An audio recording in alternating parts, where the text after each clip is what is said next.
你是哪根葱？竟敢跳出来在我面前耍酷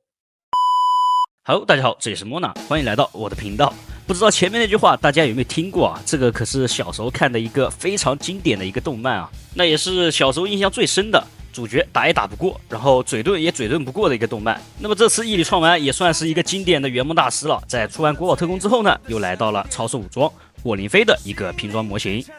这次盒子内部呢是有附属一个火云诀的一个背景板的，正面是火云诀，而背面的话是火灵飞的一个形象造型，整体还是比较好看的。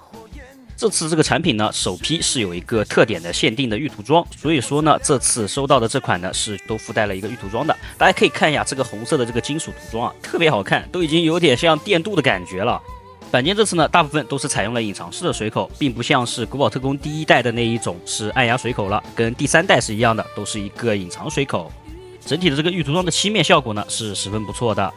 因为涉及到了摩托以及这个角色的头盔，所以说这次的透明件的颜色呢也是给的比较丰富的，蓝黄黑都是有的。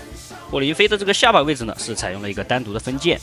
同时呢这次还附属了一个光闪卡，光闪卡的话会显示火灵飞戴头盔跟不戴头盔的2种形象。手型这次是软胶手型，一共是6对，除开正常的一些握持以及握拳以外，这次比较特殊的是一个指向手型，就是还原名场面使用的。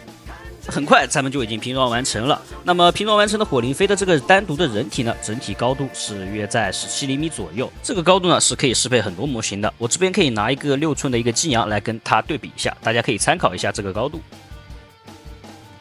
接着咱们来看一下它的外观。首先四肢的这个比例呢还是比较协调的，同时呢因为这次有这个玉涂装的漆面的原因，整体的这个铠甲是非常亮的，特别是光打上去的时候都会有一点反光了。整体的形象呢，就是奔着还原动漫里面的样子嘛，所以说在头盔处采用了多处的分件，蓝色的透明件以及这个金色的这个嵌道，全部都是采用了分件的形式。再加上下巴也是一个独立的分件，所以说整个头的这个造型呢是很还原的。就是比较可惜的是，这次的下巴只提供了一个平镜的样式，如果能多提供一个怒吼的样式呢，会更加不错。在下半身这边呢，这个层次嵌道的感觉呢会更加明显，你可以明显的感觉到这个铠甲的内部还有一层黑色类似于皮套一样的底衣。实际上小时候看超兽武装的时候，就觉得它这个超兽武装的这个状态啊是特别像铠甲勇士的，所以说整个还原起来呢也是很像铠甲勇士的一个模型。得益于模具的精度不错，所以说就连手臂上这个小小的异能锁的这个刻画也是十分细节的。这次在这个人物的头部以及胸口呢是有预留灯组的空间的，可以塞2个磁控灯，然后用这个异能锁的一个磁铁来进行点亮。那么点亮之后，在这个暗光形态下的话就是这样子。附带的蓝色磁控灯呢，亮度是绝对没有问题的，就算周围打满了光啊，也可以明显的感觉出来这个灯是亮着的。这里要提一嘴啊，就是之后大货附带的这个灯组呢是会有呼吸、闪光亮以及闪烁的。我这个因为是侧屏件，所以说就只有正常的亮了。接着咱们来看一下它的可动方面，首先头部跟脖子是2个球关，所以说整个低头以及抬头呢都是双段的，幅度还算不错。侧摆也是一样的，头部也能360度旋转。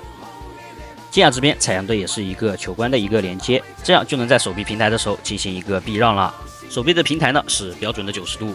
大臂的根部有一段外拉的关节，整个手臂360度旋转也是没有问题的。手臂根部附带平转。手臂曲肘是一个双段的关节，这处关节啊是比较紧的，整体的幅度是比较大的，可以摸到这个肩膀。腰部这边分为2段，上面一段以及根部一段，整个弯腰以及后仰的这个幅度呢还算是不错的。侧摆幅度呢大约是在20度左右。旋转呢主要是依靠胸口这一段，腰部根部这边呢幅度是比较小的。接着咱们来到下半身啊，首先下半身这边的话是分为了 A、B 2种胯，我这边呢是将2个胯都安装上去了，大家可以看一下2个胯的不同。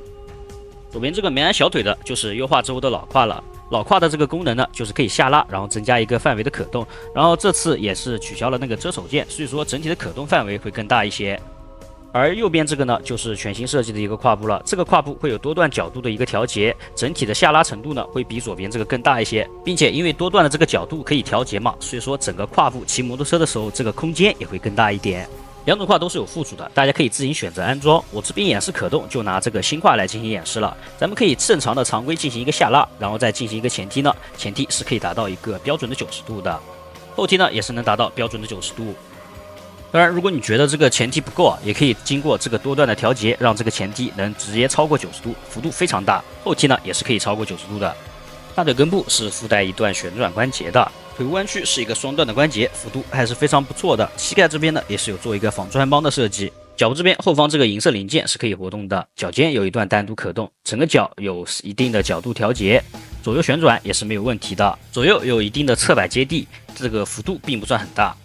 因为有多段的可动嘛，所以说摆一个这个火云诀的起手式，摆一个小姿势呢也是没有问题的。接着咱们来到这个摩托，也就是幻灵闪池，作为超兽武装里面的一个载具，所以载具是根据角色来进行变化的。火灵飞这款的话就是大红色，再加上麒麟的这个头部，十分符合火灵飞张扬自信的一个性格。载具外面这个颜色呢，也是跟主体一样，采用了玉涂装的漆面，整体的漆面效果非常的亮。摩托上面呢，头部的这个眼睛、座椅以及尾灯这边呢，有3个灯组的位置，这边是有预留3个灯组位置啊，但是因为人物主体用掉了2个灯，然后一共是附属了3个灯，所以说摩托上只剩下1个灯组。智能来说也是最推荐的，大家是将摩托这个灯安装在头部的眼灯。当然，因为这个灯组的大小都是一样的，大家可以自行的选择在这3处安装1处就可以了。如果大家3处都想安装呢，也可以自行再购买2个灯就可以了。我这边因为是先拼的车架嘛，所以说直接安装在了座椅这边，整体的亮度大家可以参考一下。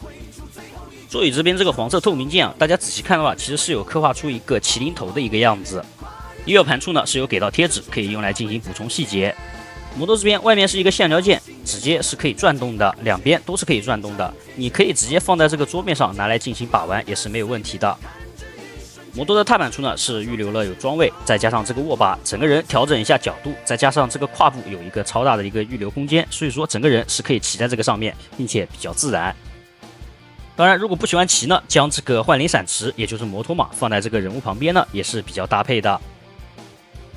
接着咱们安装一下连接的替换件，然后再将两侧的这个踏板呢依次取下。取下之后，来到这个下面，将这个摩托拉伸，然后拉伸之后呢，就可以将这个底部这个轮胎啊进行一个翻转。翻转之后就可以变成了摩托的第2个形态。人物呢也可以通过2个连接键安稳的站在这个上面，这个也是空间滑板形态，安装上去啊非常牢，人物是不会掉的。